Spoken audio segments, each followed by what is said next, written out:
Hi guys, how are you? How's it going? Is everything okay? Congratulations to you about Eid al-Fitr. Happy Eid al-Fitr. Eid al-Fitr رو تبریک میگم بهتون. مبارکتون باشه. انشالله که عید خوبی باشه، روز خوبی باشه که حتما هست، پر از خیر و برکت، شادی واقعا برای خودتون، خانوادتون و سلامتی، روز افزون برای همتون. Please go to page 155. The last word genetic engineering. ما داشتیم واژه های فصل 13 رو توضیح میدادیم. صفحه 155 آخرین واژه genetic engineering، مهندسی ژنتیک، این رو داریم توضیح میدیم. Genetic engineering is an area of science that deal with studying and changing the natural development of plants and animals. Genetic engineering is an area of science that deal with studying and changing the natural development of plant and animal. It's clear. There is no need to translate. نیازی به ترجمه نیست. Only there is a phrasal verb. یه phrasal verb هست. deal with گفتیم پرداختن به چیزی، سر و کار داشتن به چیزی. By changing the DNA or genetic structure of a living thing, scientists can affect the way it grows. میگه از طریق تغییر DNA، یعنی همون ساختار ژنتیکی یک موجود زنده ارگانیسم، دانشمندان میتونن تحت تاثیر قرار بدن راهی رو که رشد میکنه تغییر بدنش. For example, they can create new kinds of tomatoes that stay fresh longer. گوجه های تولید کنن که بیشتر چیز داشته باشن، دوام داشته باشن، زود فاسد نشن. Many people think that this example demonstrates a good use of genetic engineering. However, others feel that modifying living things in this way may not be completely safe in the long term. Long term, short term. Short term کوتاه مدت. این هم اینجا بنویسین. اتفاقا آنتونیمشه، ضدشه. short time, long time در دراز مدت، کوتاه مدت. توضیح هم داد که نفع مهندسی ژنتیک، ضررش یا مثلا موافق مخالف چیه. میگه بعضیا فکر میکنن که آقا تغییر دادن ساختار موجودات زنده نمیتونه به طور کامل سالم باشه در دراز مدت. بعضیا میگن چرا، خوبم هست.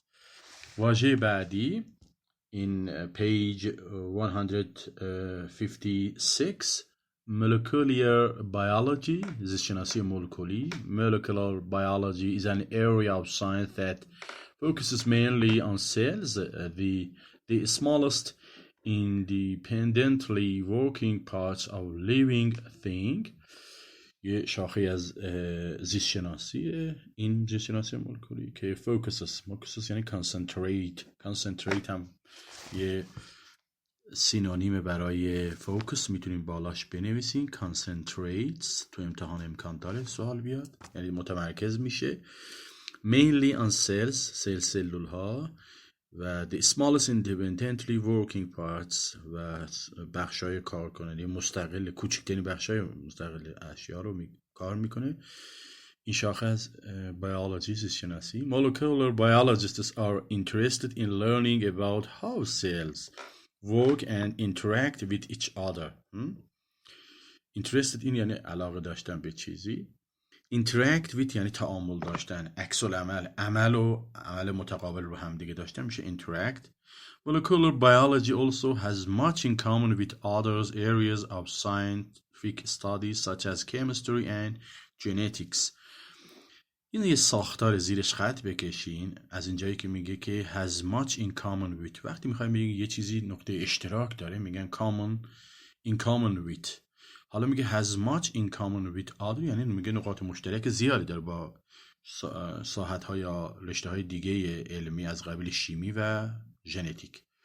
آخرین واژه the last word we want to explain it is east-west tensions، یعنی تنش های شرق و غرب، جنگ و دعواهایی که بین شرق و غرب بود. After World War II, the Communist Soviet Union had control of Eastern Europe, while the governments of Western Europe and other democracies like the United States and Canada cooperated with each other to stop the spread of communism. اینجا به اشاره میکنه به کمونیسم که یه زمانی شوروی سابق، مخصوصا اینجا که میگه بعد جنگ جهانی دوم the Communist Soviet Union، سوویت همین اتحاد جماهیر شوروی بود، یه زمانی که بسیاری از این جمهوریایی که الان میبینین جزو اون کشور بود. had کنترل اروپای شرقی رو در اختیار گرفت، حتی قسمت آلمان شرقی هم در اختیارش بود، کشورهای مثل رومانی، مجارستان، بلغارستان، روسیه و اینا که بودن، و اروپای غربی هم که خب کشورهای پیشرفته اروپای آلمان غربی و ایتالیا و فرانسه و انگلیس و اینا. While the governments of Eastern Europe and other democracies like United States and Canada cooperate یعنی با هم دیگه مساعی کردن، همکاری کردن تا گسترش کمونیسم رو بگیرن، جلوی گسترش the spread of communism. This period of East-West tensions was called the Cold War. میگه جنگ سرد به این دوره گفته میشه. میتونه سوال باشه که جنگ سرد کدام یک از زیر جنگ سرد رو میگه. This period of East-West tensions was called the Cold War. During the Cold War, countries on both sides built nuclear weapons and developed strong armies in case they had to go to war. In case، در اینجا واژه in case مهمه، واژه یعنی در صورتی که، چنانچه، مبادا، برای احتیاط، معنی اینه. میگه در طول جنگ سرد کشورها از هر دو طرف on both sides built nuclear weapons، سلاح‌های هسته‌ای ساختن و developed strong armies، ارتش‌های قوی توسعه دادن در صورتی که مبادا they had to go to war، وارد جنگ بشن. In the late 1980s, however, many countries in Western Europe began to reject Soviet control. میگه در دهه 1980 هم این اسی که میبینی یعنی سالهای دهه 1980، یعنی دهه 1980 began to reject یعنی شروع کردن که رد کنن کنترل شوروی رو. By 1995 there were democracies throughout Eastern Europe and the former Soviet Union. During the 1990s, East-West tensions were greatly reduced یعنی کاهش یافت و از بین رفت تقریبا. به این ترتیب درس 13 هم کلا تمام شد. میریم بدون فوت وقت چون فرصت نداریم، میریم سراغ درس 14 مون در صفحه 131، صفحه 131 chapter 14 The Art of Genius. هنر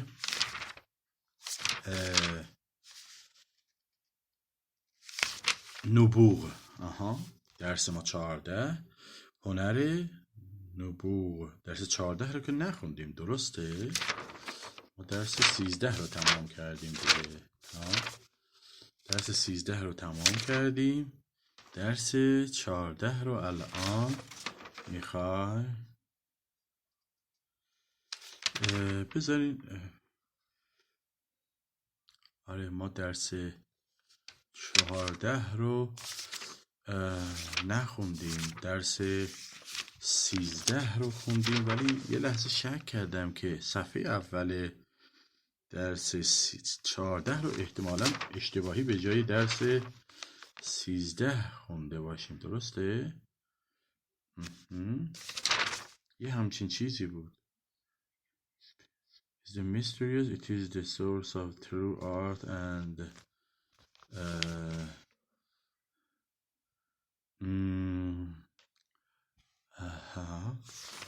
حالا باید یه بار چک کنم. فکر میکنم که صفحه یعنی صفحه اول، فکر میکنم فقط صفحه اول فصل 14 رو 131 رو، این صفحه رو احتمال زیاد خوندیم چون یه چیزی یادم میاد. فقط امیدوارم این صفحه رو اشتباها به جای صفحه اول فصل 13 نخونده باشیم. یعنی صفحه‌ای که میگه Public Attitudes Toward Science. The most beautiful thing we can experience is the mysterious. It is the source of all true art and science. آلبرت اینشتین. یه بار گوش خواهم داد به شما میگم که چیکار بکنید. اما برین صفحه 133. ما درسمون رو از اینجا پی میگیریم. The Art of Genius، متن اصلیش هنر نبوغ. 6 ways to think like Einstein، 6 راه برای اینکه مثل اینشتین فکر کنین. by Michael Michalko from the Futurist Reader، از یه مجله روزنامه هست که اونجاش مهم نیست. سطر اول How do genius come up with ideas. come up یعنی find، come up with ideas، come up with یافتن و ارائه دادن. اینو دقت داشته باشین، حرف اضافهش مهمه. حرف اضافه این فعل come up with ideas یعنی ارائه دادن، یافتن، پیشنهاد دادن. میگه نابغه ها چطور ایده ها رو میابن یا ارائه میدن. What links the thinking style that produced Mona Lisa with the one that spawned the theory of relativity. میگه چه چیزی ربط میده، ارتباط میده. لینک همون ارتباط دادن. تفکر، سبک فکری که مونالیزا رو ایجاد میکنه با اون سبک فکری که اسپوند رو هم داخل داده. یعنی پایین صفحه داده. gave birth to was responsible to generate create. اسپوند یعنی ایجاد کردن. با تفکری که ایجاد میکنه تئوری نسبیت رو. theory of relativity، تئوری نسبیت مال اینشتین رو.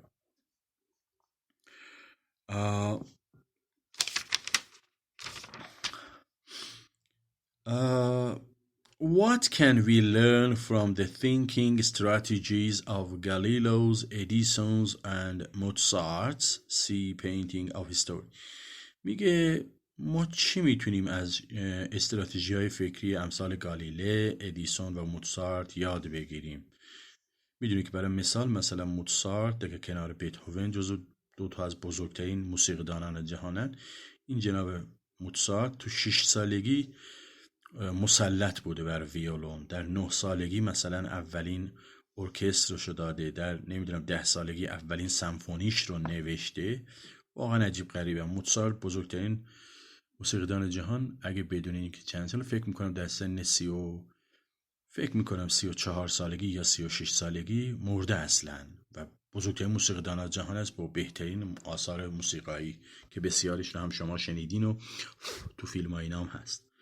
For years, scholars tried to study genius by analyzing statistics.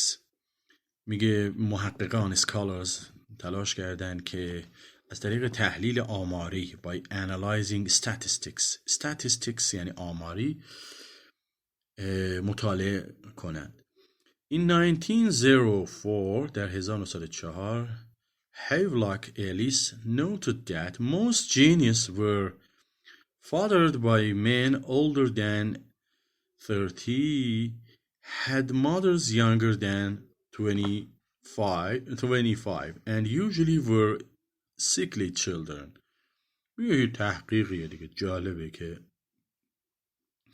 میگه یه تحقیقی که صورت گرفته بسیاری از این نوابغ، این فرد آقای هیولاک الیس یادداشت گذاشته که most geniuses، بیشتر نوابغ father اینجا فعلیه یعنی پدری داشتن یا تربیت شدن. اینجا father با پدرانی که بالای سن سیه و مادرای زیر 25 سال و معمولا بچه های مریضی بودن. یعنی یه نوع مرض رو داشتن نوابغ و من هم خودم با این موافقم چون چند سالی هست که شخصا خودم هم این نوابغ رو به لحاظ کار روانکاوی اینا مورد مطالعه قرار میدن واقعا اینجوری هست.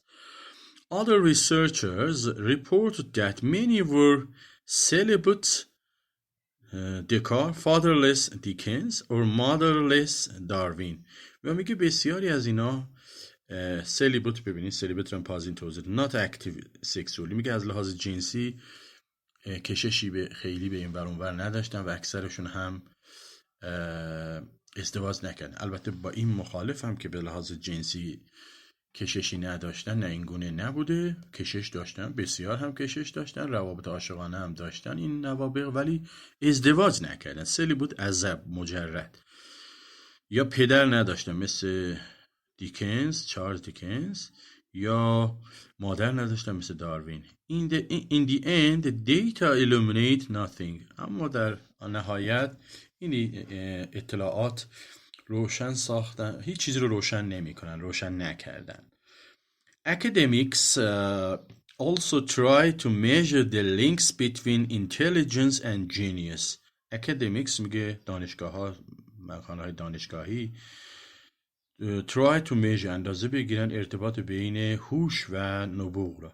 But they found that run-of-the-mill physicists had IQs much higher than Nobel Prize winner and extraordinary genius Richard Feynman, whose IQ was a merely respectable 122. Genius is not about، خب حالا تا اینجا بگیم. But they found that run-of-the-mill physicists، این run-of-the-mill رو یه علامتی بزنین، عبارت جالبیه. run of the mill یعنی ordinary، usual یعنی معمولی. run of the mill physicists یعنی فیزیکدانان معمولی، میگه آیکیوی بیشتری از بسیاری از افرادی رو دارن که جایزه نوبل گرفتن. and extraordinary geniuses و نابغه فوق‌العاده مثل ریچارد فاینمن که جزو فیزیکدانای کوانتوم هم هست.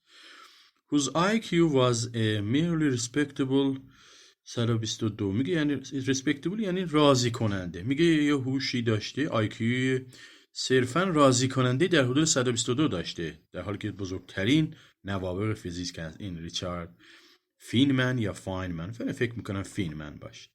Genius is not about mastering 14 language at the age of 7 or even being especially smart. میگه نبوغ به این معنا نیست که شما 14 زبان رو در سن 7 سالگی یا حتی بلد باشی، یا حتی مثلا خیلی هوش بالایی داشتی، اسمارت، زرنگ باشی. Creativity is not the same as intelligence. خلاقیت همون هوش نیست. خلاقیت is not the same as intelligence. same as یعنی یکسان بودن، یکی بودن باید. میگه خلاقیت همون نبوغ نیست. Most people of average intelligence can figure out the expected conventional response to give a problem.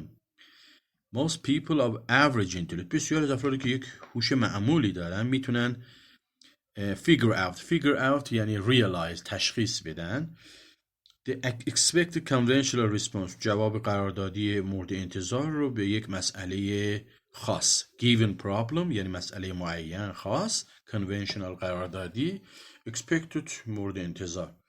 For example, when asked what is 1/2 of 13، میگه وقتی سوال پرسیده میشه که نصف 13 چیه، most of us immediately answer 6 and 1/2.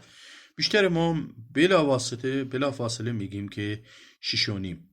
That's because we tend to think reproductively. میگیم به این دلیله که بسیاری از ماها فکرمون کپی کننده است، یعنی کپی میکنیم میگیم، یا بازسازی کننده است.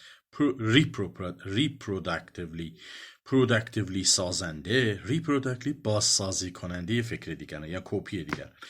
When confronted with a problem، زمانی که روبرو میشیم با یک مسئله، confronted، we sift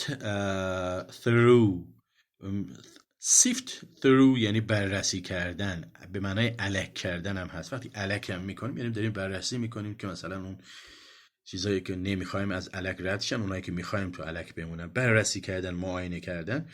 We sift through what we've been taught and what has worked for us in the past, select the most promising approach and work toward the solution.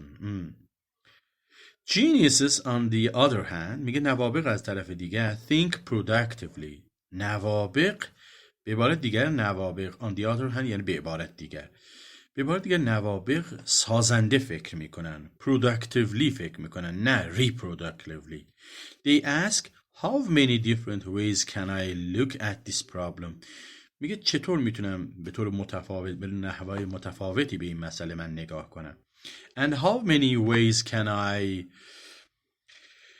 solve it. و چطور میتونم حلش کنم. A productive thinker, for example, would find a number of ways to solve 13. میگه یک متفکر سازنده productive برای مثال تعدادی میگه راههای مختلفی رو برای اینکه 13 رو نصف بکنه داره. یکیش 6.5، یکی 6.5 یعنی 6 و نیم، یکی یه اسلش بین 1 و 3 مساوی باشه 1 و 3، 13 مساوی 4. خب یعنی ببینید این شکلشو باید نگاه کنید. اینجا میگه که 13 یکی 10 مساوی 4، بعد با حروف لاتین نوشته. لاتین X رو ببینید، X به معنای یعنی در اعدادی که به لاتین نوشته میشن X10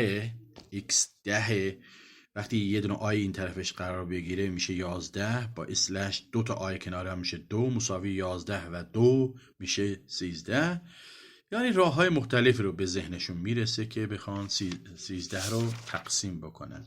بریم صفحه 134. The mark of genius is the willingness to explore all the alternatives, not just the most likely solution.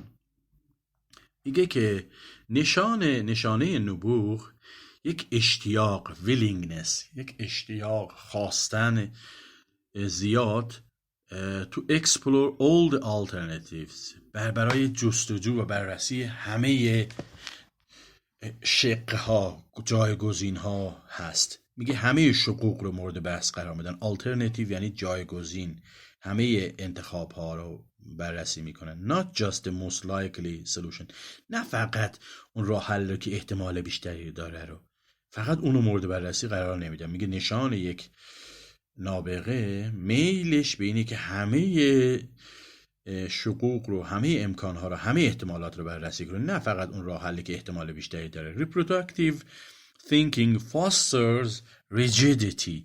میگه این تفکر بازسازی کننده، کپی کننده، نه تفکر سازنده که بشه reproductive.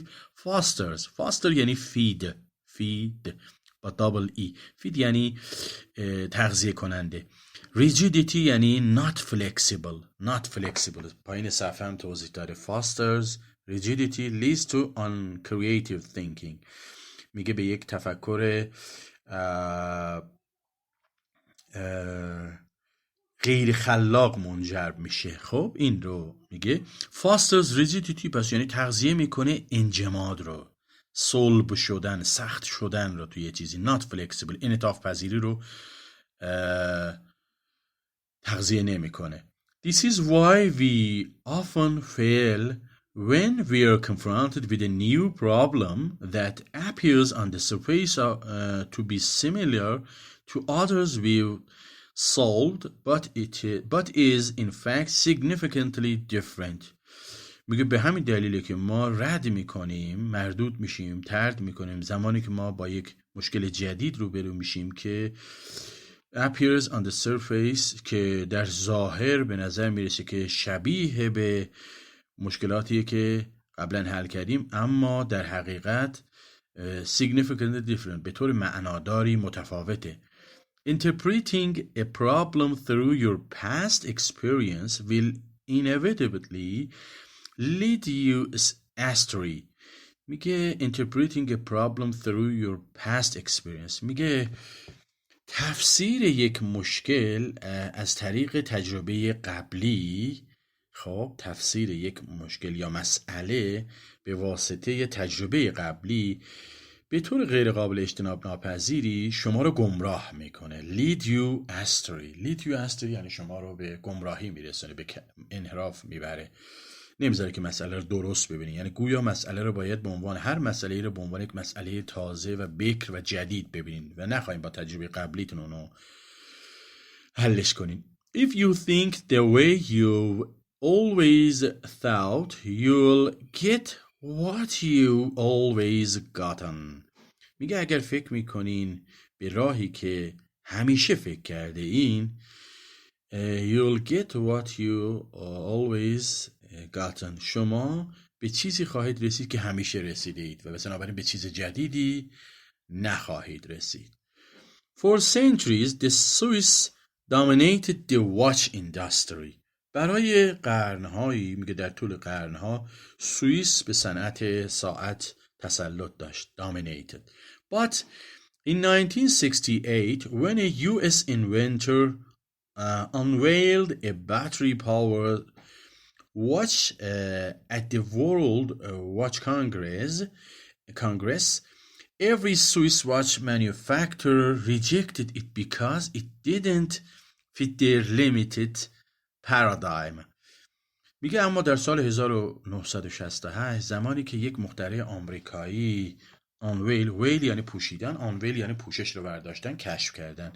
میگه یک ساعت باتری داری رو که کشف کرد که با باتری کار میکرد و باتریش قوی بود، در جهان در اون کنگره ساعت ها، یعنی همایش ساعت، هر کارخانه‌دار ساعت سوئیسی اونو رد کرد به خاطر اینکه اونا میگفتن it didn't fit their limited paradigm.